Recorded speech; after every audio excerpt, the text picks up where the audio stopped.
출처 금강신문 천태종 제4회 신행수기 장려상 황갑진 양양문수사 신도 가족 근심의 구인사 기도 관세음보살 가피 부처님 가피로 남편 건강회복 두 딸 진로 고민도 풀어 삼 돌아보며 참회기도 올려 지금으로부터 45년 전 내가 중학교 1학년 겨울방학 때의 일이다. 새벽녘 부엌 쪽에서 들려오는 부산스러운 소리에 나는 잠이 깼고 이어서 화가 난 아버지의 음성이 들렸다. 가만히 들어보니 오늘 새벽 어머니가 아침밥을 지어놓고 구인사로 가신다는 것이다. 구인사는 가족이 사는 강원도 고성에서 직행버스와 완행버스를 몇 번 갈아타고 하루해를 다 보내야 도착할 수 있는 먼 거리였다. 지금이야 대부분 자가용을 가지고 있고 길이 좋아져서 시간이 많이 걸리지 않지만 40여 년 전에는 쉽게 찾아갈 수 없었다. 그래서 한 번 떠나면 며칠씩 집을 비워야 하는 것에 대해서 아버지가 화를 내신 것이다. 나는 그때 처음으로 구인사라는 사찰을 알게 됐다. 나는 고성에서 초중, 고등학교를 다니고 춘천에서 대학 졸업 후 직장 생활을 하다가 직장 상사의 소개로 지금의 남편을 만나 결혼을 하게 되었다. 나의 결혼 생활은 그런대로 순탄했다. 그야말로 더하지도 덜하지도 않은 평범한 삶이었다. 그런데 자식들이 초등학교를 다닐 무렵 어느 토요일 목욕탕에 간 남편이 올 시간이 훨씬 지났는데도 돌아오지 않았다. 시간이 지날수록 마음이 조급해지고 불안해지기 시작했다. 대중탕으로 남편을 찾으러 집을 막 나서는데 눈앞에 남편이 나타났다. 그런데 이게 웬일인가. 남편의 모습은 땀으로 뒤범벅이 되어 있었고 얼굴은 너무나 창백했다. 남편은 말할 힘조차 없어 보였고 힘겹게 방으로 들어가 누웠다. 순간 심장이 탁 멈추는 것 같은 느낌을 받았다. 오, 부처님, 상월 원각대조사님. 다음날 즉시 종합병원 순환기내과를 방문해 여러 가지 검사를 받았다. 병명은 대동맥 판막부전증. 이외에도 심장과 관련된 몇 가지 질환이 더 있었다.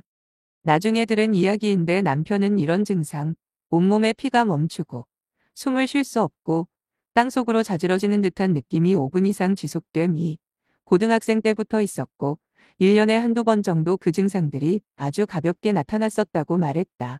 그때마다 남편은 대수롭지 않게 생각하고 견뎌왔던 것이다. 다행스러운 것은 증상이 아직 경미한 수준이기 때문에 추후 관리를 잘 받으라는 것이었다. 모두가 알다시피 생명유지의 중심 역할을 하는 심장이 얼마나 중요한지는 더 이상 설명하지 않아도 될 것이다. 그 후 남편이 어느 정도 기력을 회복한 뒤 나는 휴가를 받아 구인사에서 4박 5일 기도를 시작했다. 남편의 병명을 알고 난 뒤부터 내 머릿속은 온통 남편의 건강 생각으로 가득 차 있었고 그래서 기도에 더욱 몰입했다. 부처님, 남편이 건강을 꼭 되찾게 해 주시옵소서. 건강해지도록 도와주시옵소서. 나의 기도는 간절했고 또 간절했다. 그런데 기도 중 비몽사몽이었을까? 나는 어떤 광경을 보게 되었다. 수술대 위에 신체의 일부가 보이고 어떤 손이 피 한 방울 흘리지 않고 개복 수술을 해주시는 모습이었다. 관세음보살, 관세음보살, 관세음보살. 그 뒤로는 20여 년간 남편의 심장질환 증상은 나타나지 않았고 2010년 겨울에 심장수술이 아닌 시술로 말끔히 정리되었다. 이 모두 부처님의 가피 덕분에 남편이 큰 고생 없이 잘 지내다 간단한 시술로 건강을 지킬 수 있게 되었다고 믿는다. 평상시 우리 부부는 시간이 날 때 구인사 가는 것을 즐거워한다.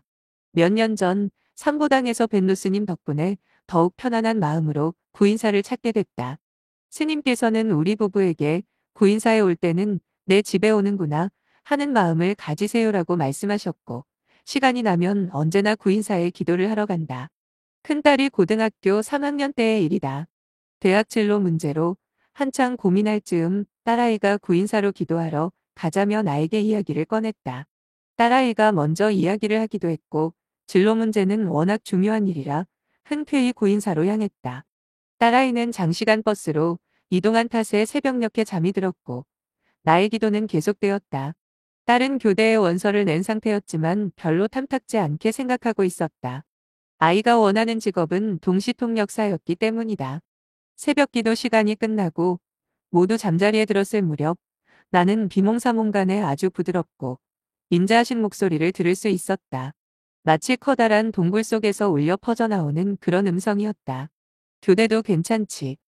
이후 나는 가슴이 벅차서 아무 말도 할 수 없었다. 집으로 돌아올 때 나는 일부러 버스가 아닌 기차를 타고 왔다. 둘 다 말없이 초겨울 메마른 창 밖 풍경만 바라보다가 시간이 꽤 흐른 후 딸에게 새벽녘의 꿈 이야기를 들려주었다. 조용히 내 이야기를 듣던 아이는 교대 입학 후 적성이 맞으면 졸업까지 하겠다는 답변을 주었다. 이렇게 적성 문제로 고민하던 딸이 이제는 어엿한 선생님이 되어 병아리 같은 아이들과 행복하게 학교 생활을 하는 것을 보면 대견하고 감사하다.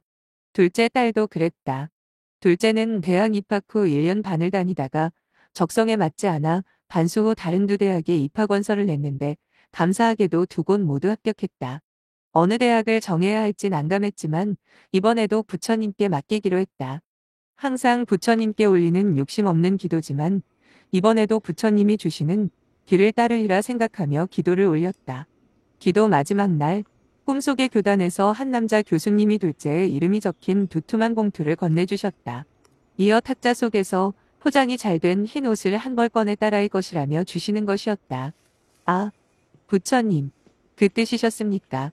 나는 둘째에게도 꿈 이야기를 해줬고 올봄에 대학을 졸업한 아이는 경쟁이 매우 치열하다는 서울의 어느 대학병원에 예비 합격해서 지금은 발령을 기다리고 있다. 이렇듯 부처님만을 생각하고 사심 없는 생활을 한다면 천수천안을 가지신 관세음보살님께서 능히 모든 것을 다 꿰뚫고 모든 이에게 제자리를 찾아주신다. 마음의 여유가 생긴 나는 지난 겨울 처음으로 구인사에서 편한 마음으로 동안거를 할 수 있었다. 그동안은 말사에서 안거 기간 동안 밤 기도를 해왔었으나 구인사 안거는 처음이라 어떻게 시작해야 할지 망설였다. 하지만 곧 정리가 되었다. 처음 3일은 나를 낳고 길러주신 친정 부모님에 대한 기도를, 그 후 3일은 남편을 낳고 길러주신 시댁 부모님에 대한 기도를 올린 후 마지막으로 나를 위한 기도를 올리기로 했다. 친정 부모님을 위한 기도를 올릴 때는 무언가 아름다운 모습을 볼 수 있었는데 시댁 부모님을 위한 기도에서는 걱정스런 느낌이 들었다. 그래서 동안거 도중에 5층 법당에서 천도제를 올리기도 했다. 동안거 한 달이 참으로 행복한 나날이었다. 왜냐하면 그토록 듣고 싶었던 훌륭한 스님들의 법문을 마음껏 들을 수 있었기 때문이다. 그리고 대월 스님께서 몸이 불편하심에도 불구하고 기도실에 자주 오셔서 천태종의 핵심적인 법문을 해주실 때 우리 도반들은 스님의 말씀을 놓치지 않으려고 숨소리조차 크게 내지 않았다. 스님께서 해주신 말씀 중에 지금도 기억나는 것은 상월 언딱대 조사님의 발보리심하라, 발보리심하라는 것이다. 동안거를 회양하고 다음날 집으로 돌아왔다. 집에 오자마자 나는 뜻하지 않게 직장, 공무원을 가지게 되었다. 이 늦은 나이에 직장이라니. 생각건대 지금까지의 모든 일들이 부처님의 무궁무진한 가피로 이루어졌다는 것을 나는 확신한다. 감사한 지난 일들을 회상하며 글을 쓰자니 또 생각나는 것이 있다. 오래전부터 구인사에 기도를 올리러 가면 기도 내용과는 상관없는 그때나 지금이나 이해하기 힘든 어떤 것을 느꼈는데 부족한 나는 지금껏 알지 못한다.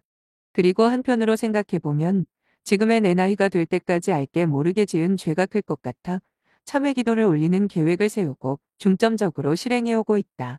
나는 참회 기도야말로 모든 기도의 밑바탕이 되어야 한다고 평상시 생각해왔기 때문이다.